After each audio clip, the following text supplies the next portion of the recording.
First Contact and Betrayal.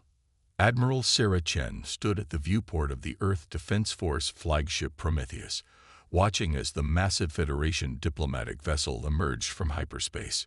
Its crystalline structure caught the light of Earth's sun, creating prismatic patterns across the observation deck.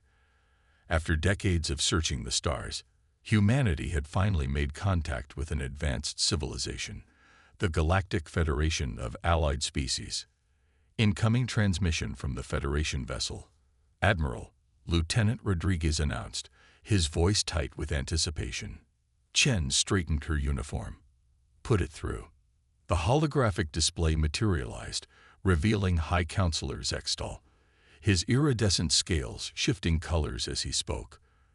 The Arcadian's multiple eyes blinked in sequence, a gesture Chen had learned indicated pleasure in their species.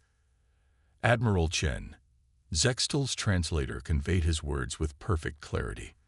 The Federation Council is most impressed with Earth's rapid technological advancement.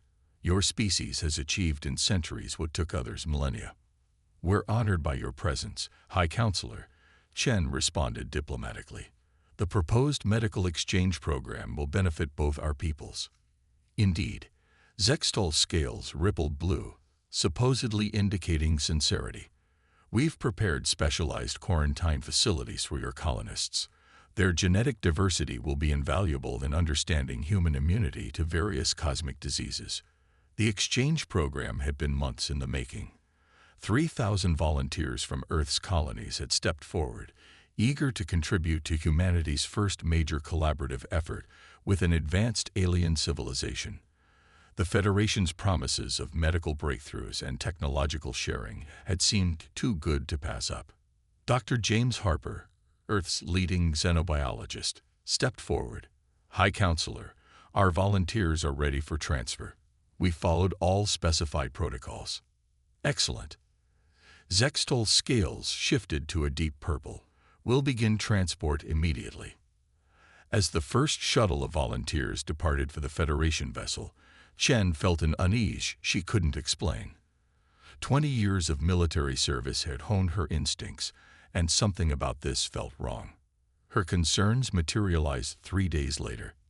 Admiral Rodriguez burst onto the bridge, his face pale. The Federation vessel. It's raising shields. Before Chen could respond, Zextal's image appeared on all screens. The Arcadian's scales had turned a color she'd never seen before. A deep, pulsing red. People of Earth, his voice had lost all its previous warmth. Your species represents an unprecedented anomaly in our galaxy. Your rate of advancement threatens the established order. The specimens we've collected will help us understand and neutralize this threat. Specimens. Chen's blood ran cold. Those are our people. Consider this a demonstration of the consequences of rapid, unchecked evolution. Zextal's image split, showing the interior of what appeared to be a laboratory. Hundreds of humans were suspended in stasis pods, their faces frozen in terror. Return our people immediately, Chen demanded, or this will be considered an act of war. War? Zextal's laugh translated as a series of clicking sounds. Your species is barely space capable. The Federation has ruled this galaxy for 50,000 years. We are not your enemies. Admiral, we are your salvation, saving you from your own dangerous potential. The Federation vessel's engines flared. Before Earth's fleet could respond, it vanished into hyperspace, taking 3,000 human lives with it. In the stunned silence that followed, Chen turned to her communications officer. Get me Earth Command. Priority Alpha. She stared at the empty space where the Federation ship had been, her voice hard as steel. They thought they were studying us. They're about to learn something about human nature they never expected. As emergency protocols activated across Earth's defense network, Chen knew humanity's age of innocence was over. The galaxy had revealed its true nature, and humanity would have to respond in kind. In the weeks that followed, Earth would learn that this was only the beginning. The Federation's true plans for humanity would prove far darker than anyone could have imagined, and the response would need to be equally decisive. Little did the Federation know, they had just awakened a species that had survived and thrived through countless existential challenges. Humanity had never backed down from a fight for survival, and they weren't about to start now. The price of peace. The strategic command bunker beneath Mount Cheyenne fell silent as the Federation's broadcast began. The harsh artificial lighting reflected off the perspiring faces of Earth's military leadership as they gathered around the central holotable. Admiral Chen stood with her hands clasped behind her back, knuckles white. Beside her, General Marcus Rivera of Special Operations Command watched with growing fury as High Counselor Zextal appeared on screen, his scales now a deep crimson that seemed to pulse with anticipation. "People of Earth," Zextal began, his translator struggling to convey the smug satisfaction in his tone. "Your continued resistance to Federation guidance has forced us to take corrective measures." The camera panned to reveal a group of human colonists, men, women, and children, held in a transparent chamber. Their faces showed signs of medical experimentation, but their eyes burned with defiance. "These specimens have proven remarkably resilient," Zextal continued. "Their genetic structure adapts at rates we've never encountered. But like any experiment, failed trials must be discontinued." "Sir," a young lieutenant interrupted, "we've traced the broadcast. It's coming from the Federation's science station in the Arcturus sector." Rivera leaned forward. "How many ships do we have in range?" "None that could reach it in time, sir." The chamber in the broadcast began to fill with a pale green mist. The colonists pressed against the walls, their expressions changing from defiance to terror as they realized what was happening. "Look away if you must," Zextal's voice dripped with false sympathy, "but know that this is the price of defiance. The Federation maintains order through." "Mute that bastard," Chen ordered. The sound cut off, but the video continued. They watched in horror as the mist did its work.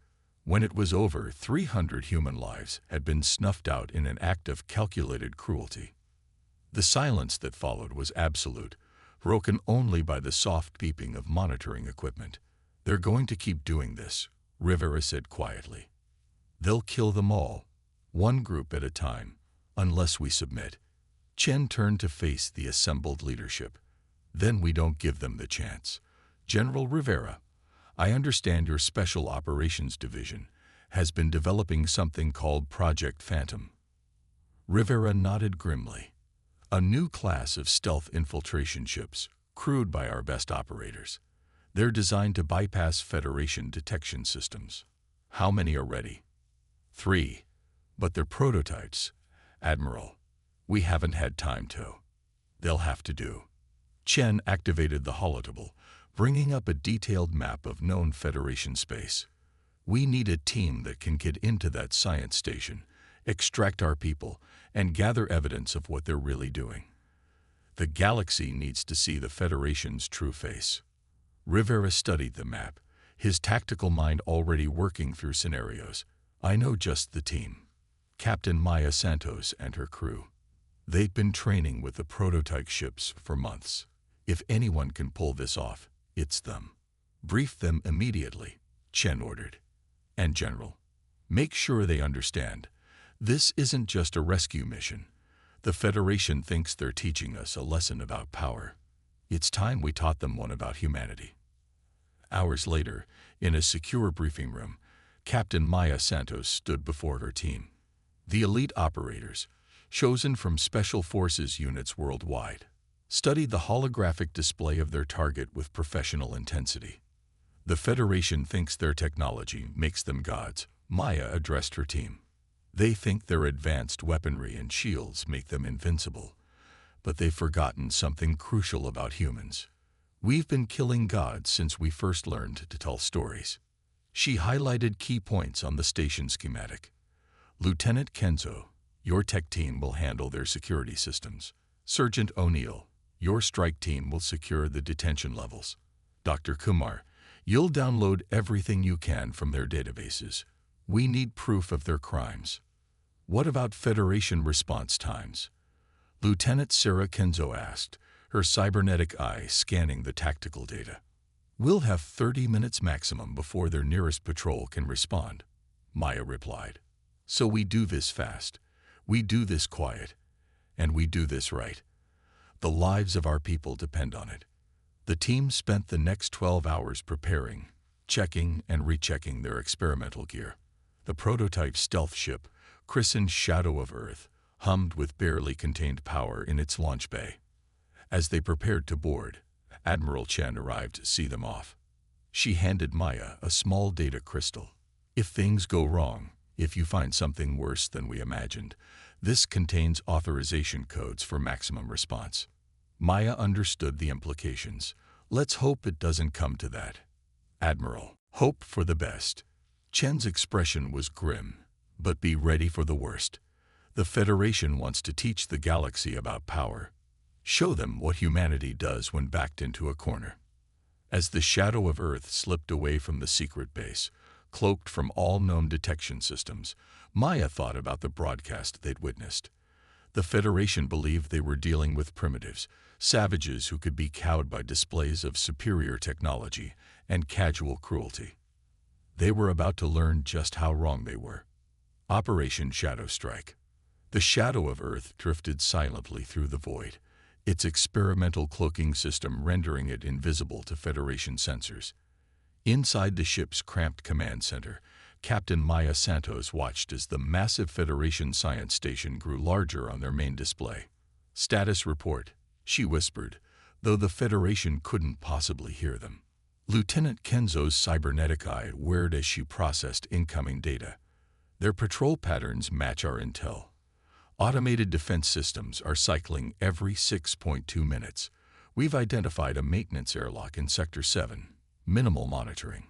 Sergeant O'Neill, his dark features illuminated by the tactical display, checked his team's specialized gear one final time. Their phase-shift armor, reverse-engineered from salvaged Federation tech, would allow them to move through certain types of matter, but only for seconds at a time. "Remember," Maya addressed her team, "we're not here for revenge. Primary objective is rescue and intelligence gathering. The Federation thinks they know everything about us. Let's prove them wrong." The Shadow of Earth slipped through a gap in the station's patrol pattern, approaching the maintenance airlock with precision that would have impressed even their adversaries. Kenzo's fingers danced across her console, sending carefully crafted code packets to the station's systems. "Airlock security protocols are looped," she reported. "We have 3 minutes before the system auto-resets." Maya nodded to O'Neill. "Strike team, move out." The insertion was textbook perfect. 3 teams of 4 operators each moved through the station's service corridors like ghosts.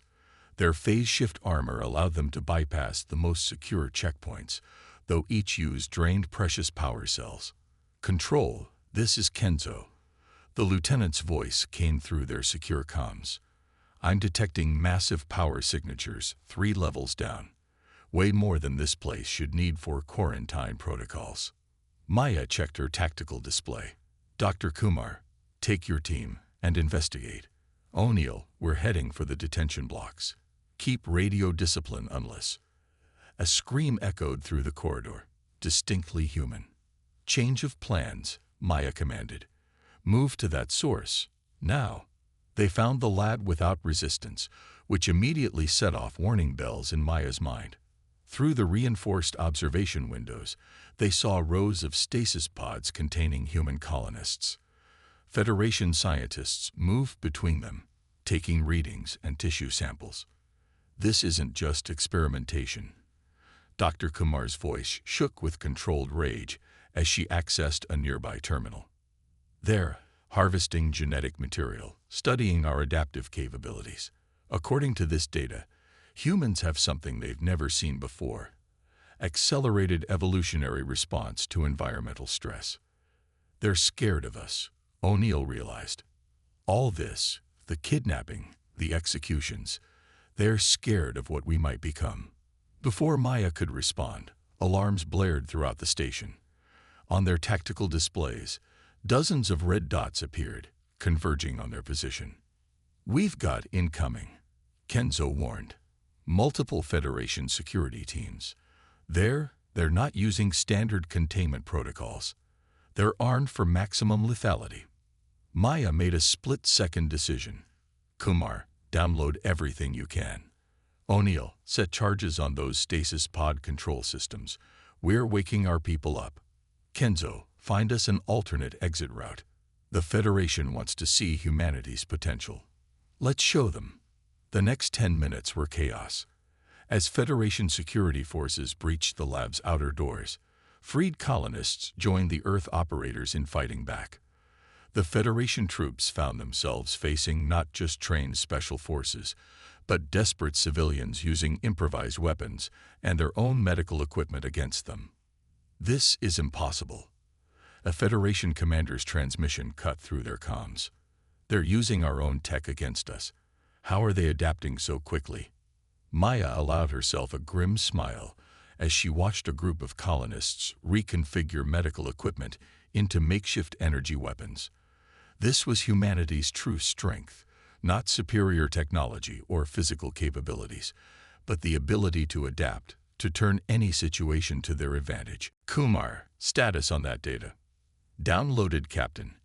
And you need to see this. The Federation, they're not just studying us.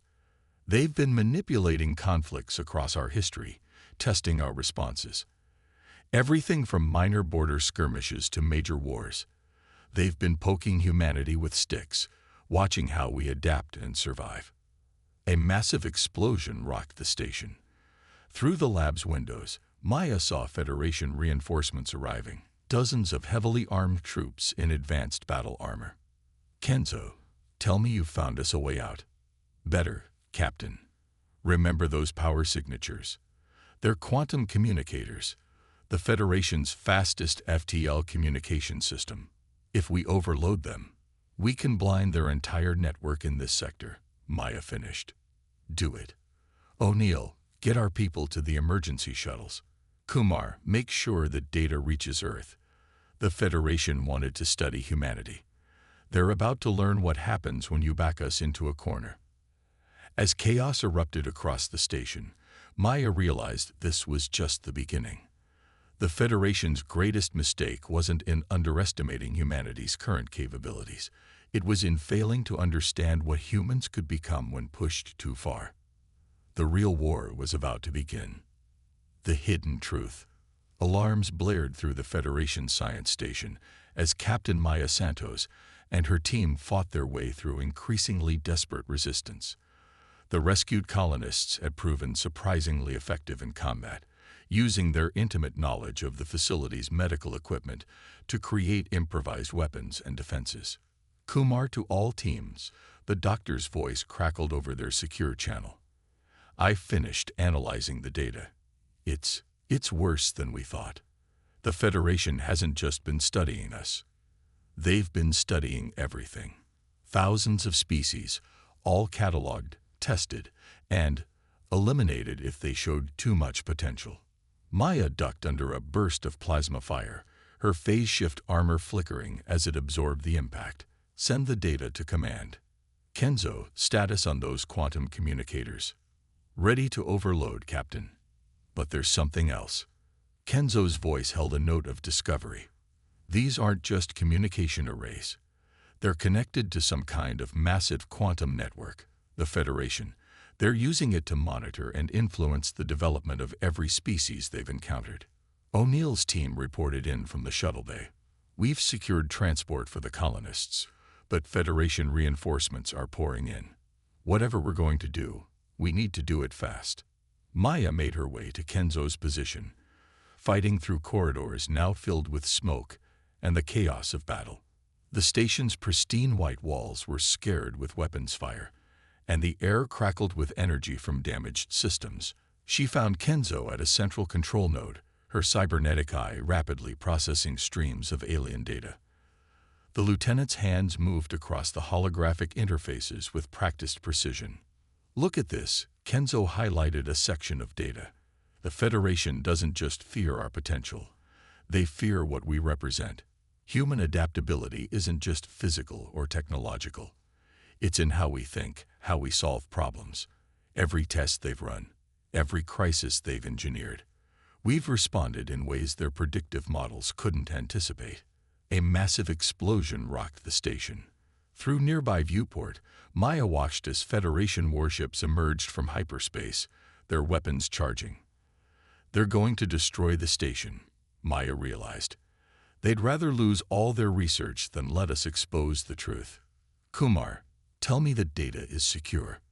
Transmitted to Earth through their own quantum network, Kumar confirmed. But Captain, there's more. The Federation. They're not the only power out here. There are others, species they've deemed too dangerous to contact, civilizations they've quarantined or suppressed. Some of them have been watching us. Maya's tactical display showed Federation troops converging on their position from multiple directions. They had minutes at most. Kenzo, you said this quantum network connects to everything. Yes, but... Kenzo's eye widened as she realized what Maya was suggesting. Captain, if we broadcast through their entire network. Do it. Send everything. The experiments, the genocide, all of it. Let the galaxy see what their precious Federation really is. Kenzo's fingers flew across the controls. Broadcasting. Now. Across thousands of light years, on countless worlds, the Federation's carefully maintained quantum network became a weapon against its creators. The truth of their actions, their experiments, their systematic suppression of species they deemed threatening, all of it exposed in an instant. Message sent, Kenzo confirmed. But the Federation ships are the least of their problems now. Maya smiled grimly. O'Neill, get our people to the shuttles. Kumar, make sure Earth gets everything we found. Kenzo, overload those quantum communicators. Let's give the Federation a taste of chaos. As they fought their way back to the extraction point, Maya's tactical display showed new signatures appearing throughout the sector, ships of unknown design, emerging from hiding places where they'd watched and waited. The Federation hadn't just failed to predict human responses. They'd failed to predict how other species would react when they learned the truth. Their perfect order was about to face something they'd spent millennia trying to suppress. Change. All teams, fall back to extraction points. Maya ordered as the station began to break apart around them. The Federation thought they could study humanity safely, like specimens in a lab. Time to show them what we're really capable of. As the shadow of Earth and the rescue shuttles escaped the disintegrating station, Maya knew that this was more than a successful mission. It was the beginning of something bigger, a fundamental shift in the galaxy's balance of power. The Federation had spent 50,000 years maintaining their version of order. But they'd never faced anything like humanity, a species that didn't just adapt to chaos, but thrived in it. And now they'd have to face us all. Humanity's response. Admiral Chen stood before the United Earth Council, the evidence from Captain Santos's mission displayed on massive screens behind her. Representatives from every nation watched in stunned silence as the full scope of the Federation's crimes became clear. The Federation didn't just experiment on our people. Chen's voice carried throughout the chamber. They've been manipulating species across the galaxy for 50,000 years, eliminating any civilization that showed too much potential for growth or change. The screen showed images from the stolen data, countless species tested, controlled, and eliminated. Civilizations stunted or destroyed because they displayed too much creativity, too much adaptability, too much humanity. But they made a crucial mistake, Chen continued. They assumed their technology made them invulnerable. They never considered that by pushing us, testing us, they were helping us grow stronger. New signals were pouring in from across the galaxy. The quantum network broadcast had done more than expose the Federation's crimes. It had given hope to countless suppressed civilizations. Species the Federation had deemed too dangerous to contact were emerging from hiding, ready to reclaim their right to exist. In orbit, Earth's fleet was growing. Ships of unusual design arrived in system, vessels belonging to civilizations that had been watching humanity's resistance with growing interest. The Federation's perfect order was crumbling, and the galaxy was choosing sides. Captain Santos. Chen turned to Maya, who stood at attention nearby. Your team's actions have changed everything. The Federation's response. Maya stepped forward. They're mobilizing their fleet, Admiral, but they're facing resistance from within. Several member species have denounced the Council's actions. Their perfect unity is fracturing. Then it's time. Chen activated a holographic display showing Earth's completed defense network. While the Federation was studying us, we were studying them. Every test, every probe, every conflict they engineered, we learned from it all. The display showed new weapons platforms, ships incorporating reverse-engineered Federation technology combined with human innovation.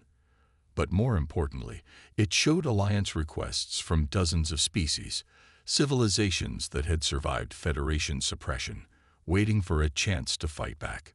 The Federation wanted to understand human potential. Chen addressed the Council. They wanted to know what makes us different. Today, they're going to learn. We don't just adapt. We help others adapt. We don't just survive. We help others survive. And we never, ever submit to tyranny. Across the galaxy, the Federation's carefully maintained order was dissolving into chaos. Their quantum network, designed to control and suppress, now carried messages of rebellion and hope. Species they had deemed too dangerous were forming alliances, sharing technologies the Federation had forbidden. They thought they were containing a threat. Maya added. Instead, they created exactly what they feared most, a force for change they couldn't control. The Council voted unanimously. Earth would lead the resistance against the Federation, not just for humanity, but for every species that had suffered under their rule. The response would be decisive, not just in military might, but in offering an alternative to the Federation's static perfection. As the first waves of Federation ships appeared at the edge of the solar system, they found something they had never encountered in 50,000 years of power. Unity born not of control, but of choice. Dozens of species fighting not because they were forced to, but because they chose to stand together. All ships, battle positions. Chen commanded as Earth's fleet moved to engage. The Federation wanted to study humanity's potential. Show them what happens when you try to cage the human spirit. The battle that followed would be remembered not just as humanity's finest hour, but as the moment the galaxy learned a fundamental truth. True strength isn't in maintaining perfect order, but in embracing change, adaptation, and the chaos of possibility. The Federation had spent millennia trying to prevent the rise of a force that could challenge their power.